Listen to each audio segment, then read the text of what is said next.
Hello welcome to my channel. నేను మీ కోకిలాని. అందరు బాగున్నారా? నేనైతే చాలా బాగున్నాను. ఈరోజు వచ్చేసి తిరుపతిలో ఉన్న రామ్ మందిర్ సెట్ ఉన్న ఎగ్జిబిషన్కి అయితే వచ్చేసామన్నమాట. సో ఇక్కడ ఆఫర్ అయితే నడుస్తుంది, by one get one free. So ఇక్కడ మేమైతే 2 టికెట్స్ తీసుకుని 4 మెంబర్స్ అయితే వెళ్ళిపోయాము. అంటే ఇద్దరికి టికెట్ తీసుకున్నాం, ఇంక ఇద్దరికి ఫ్రీ అనమాట. సో ఇప్పుడు లోపలికి వచ్చేసిన తర్వాత సెట్ చూస్తేనే సూపర్గా అనిపించింది.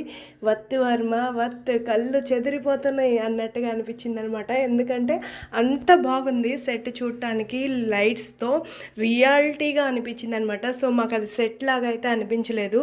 అండ్ ఇక్కడ మేము చక్కగా మొత్తం విజిట్ చేస్తూ మన ఛానల్ ద్వారా ఈ వీడియోతో పాటు మీకు ఇక్కడ ఉన్న వ్యూ మొత్తం షేర్ చేసేయాలి అని చెప్పి అయితే ఫిక్స్ అయిపోయాను. సో పదండి వెళ్ళి చూసేద్దాం. అండ్ ఈ ఎగ్జిబిషన్ టైమింగ్స్ వచ్చేసి 5:30 to నైట్ 10 వరకు అయితే ఉంటుందన్నమాట. వ్యూ అయితే చూస్తున్నారు కదా. సో ఫోటో షూట్స్కి అయితే ఇక్కడ చాలా బాగుంటుంది. అండ్ నేను జస్ట్ బ్యాక్గ్రౌండ్ నుంచి చూస్తూ ఉండగా మా సిస్టర్ అయితే వీడియో తీసేసిందనమాట. సో చూస్తున్నారు కదా, చాలా పెద్దగా ఉందన్నమాట. నేను మామూలుగా వీడియోస్లో ఫొటోస్లో చూసినప్పుడు జస్ట్ అది ఫొటోస్లో కాబట్టి మనకు అలా కనిపిస్తుందేమో అనుకున్నాను. కానీ రియల్గా వెళ్ళి చూసిన తర్వాత ఎంత అద్భుతంగా ఉందంటే నిజంగా టెంపుల్ ముందు నేను ఉన్నాను అన్న ఫీలింగ్ అయితే కలిగిందనమాట. అంత బాగుంది. సో 100 రూపీస్ అయితే మాకు వేస్ట్ అని అనిపించలేదు. ఈ రామ్ మందిర్ సెట్ చూడటం కోసం అయితే ఓకే అని అనిపించింది, వర్త్ఫుల్గా అయితే అనిపించింది అనమాట. సో మేమైతే ఎంటర్ అయిపోతున్నాము లోపలికి. అండ్ ఇక్కడ మనం చెప్పులు బయట విడిచేసి వెళ్ళాలి లోపలికి వెళ్ళేటప్పుడు. అండ్ బయట నుంచి చూస్తున్నారు కదా, ఇది ఎంట్రన్స్ అనమాట. ఎంట్రన్స్ ఇలా ఉందంటే ఇంకా లోపల ఎలా ఉంటుంది అనే కదా మీరు అనుకుంటుంది. సో నేను కూడా అలా అనుకుంటూనే లోపలికి అయితే ఎంటర్ అయిపోయాను. అండ్ ఇక్కడ అయితే వెళ్తున్నప్పుడు సేమ్ మనం టెంపుల్కి అయితే ఎలా వెళ్తామో సేమ్ అదే ఫీలింగ్ అయితే కలిగిందనమాట. మీరు కనుక తిరుపతి వచ్చినా లేకపోతే తిరుపతిలో స్టే చేస్తున్న వాళ్ళు చుట్టుపక్కల రేణుగుంట ఇలా నాలాగా స్టే చేస్తే కంపల్సరీగా వచ్చి విజిట్ చేసేయండి. రేణుగుంట నుంచి అయితే మాకు జస్ట్ 7 కిలోమీటర్సే అనమాట ఇక్కడ వెళ్ళడానికి. సో నాకు పెద్ద ఎక్కువ దూరం అయితే అనిపించలేదు. అండ్ వ్యూ చూస్తున్నారు కదా లోపల ఎంత బాగుందో. పైన సెట్ కూడా చూస్తానికి మనకి రియల్గా టెంపుల్లో కనుక చెక్కుతే ఎలా అనిపిస్తుందో స్టోన్ మీద సేమ్ అలాంటి ఫీలింగే కలిగింది. సో ఇక్కడ మేమైతే దండం పెట్టేసుకున్నాము. దండం పెట్టేసుకుని మా ఫ్యామిలీ ఫొటోస్ అయితే దిగేస్తున్నాను అనమాట. సో ఇక్కడ మా హస్బెండ్ రాలేదు, కుదరలేదు. నేను పిల్లలు మాత్రమే వచ్చేసాము. ఇంకా పిల్లలకంటే తెలిసిందే కదా, వీకెండ్ వస్తే బయటికి తీసుకువెళ్ళు మమ్మీ అని చెప్పేస్తారు. సో ఇలానే ఇంకా పిల్లల్ని తీసుకుని సరదాగా అలా బయటకు వచ్చేసాను. అండ్ నెక్స్ట్ మేము మందిర్లో లోపల అంతా వ్యూ చూసేసుకుని బయటకు వచ్చేసాం అనమాట. సో బయటకు వచ్చిన తర్వాత ఇంకా ఎగ్జిబిషన్ అనేది స్టార్ట్ అయిపోతుంది కదా. సో ఇక్కడ ఎగ్జిబిషన్లో మీకు మ్యాక్సిమం అమ్మాయిలు చూసేది ఏంటి చెప్పండి? Stickers, ear rings, bands, clips, ఇవే కదా. సో స్టార్టింగే నేను దొరికిన షాప్లోకి అయితే దూరేశాను. ఏం కావాలంటే అవి తీసేసుకో అక్క అంది మా సిస్టర్. సర్లే అని చెప్పి నేను అలా సెలెక్ట్ తీసుకుంటూ ఉండగా తను ఒక వీడియో క్లిక్ అయితే యాడ్ చేసేసింది. సరే అని చెప్పి నేను మీకు కూడా షేర్ చేసేసుకుంటున్నాను. సో షాపింగ్ కంపల్సరీ కదా.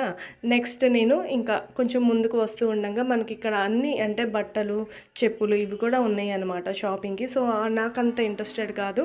ఇంకా సరే అని చెప్పి కొంచెం ముందుకు వెళ్ళిపోతూ ఉన్నాము. గేమ్స్ అయితే ఉన్నాయి అనమాట. ఇక్కడ రింగ్స్తో వేసేవి అండ్ బాల్స్ గేమ్స్ ఇవన్నీ ఉన్నాయి. సో మా పాపకి తెలియక బాల్ నెంబర్స్కి ఇలా లైన్లో వేయాలి అంటే ఇసిరేసింది అనమాట. సో అక్కడ ఫుల్ కామెడీ అయిపోయింది. బాల్స్ అమ్మే అతను కూడా నవ్వుకున్నారనమాట. అలా కాదమ్మా వేసేది అని చెప్పి. సరే అని చెప్పి నేను మా పాపకు మళ్ళీ చెప్పి వేయమంటే వేసింది. లాస్ట్కి ఇది 50 రూపీస్ పెట్టి కొన్న తర్వాత మాకు సోప్ బాక్స్ అయితే వచ్చిందనమాట. ఇక్కడైతే అసలు మామూలు కామెడీ కాదు.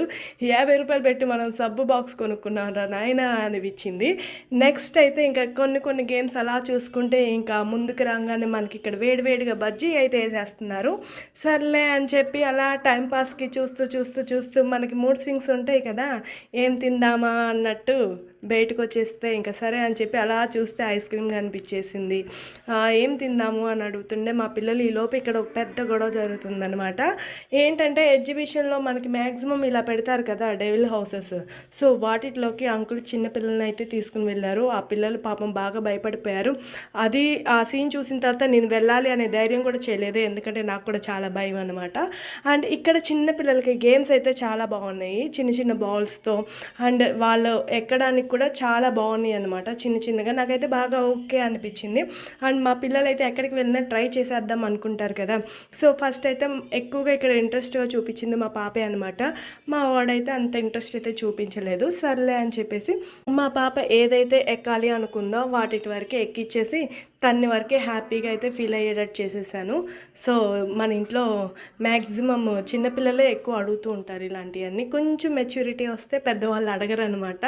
అవసరం లేదు మమ్మీ అన్నట్టుగా మా వాడు పక్కనే ఉండిపోయాడు నా పక్కన. సరే అని చెప్పి ఇంకా మా పాపకి ఇంకా గుర్రం ఒకటి బాగా నచ్చింది. సర్లే అని చెప్పి గుర్రం కూడా ఎక్కిచ్చేసాను. అది ఎంత హ్యాపీగా ఫీల్ అవుతూ వెళ్తుందో చూడండి. ఇంకా దాని నవ్వు ఆనందం అయితే నేను తట్టుకోలేకపోయాను చూసి. చాలా ఆనందంగా అనిపించింది. చిన్న చిన్న మెమరీసే కదా, ఈ మెమరీస్ రేపు మా పాప చూసుకున్నప్పుడు తను కూడా నవ్వుకుంటుందేమో నేను ఇంత ఎగ్జైట్మెంట్ అయ్యానా అని చెప్పి అంత ఎగ్జైట్మెంట్గా ఫీల్ అయింది గుర్రం ఎక్కంగానే.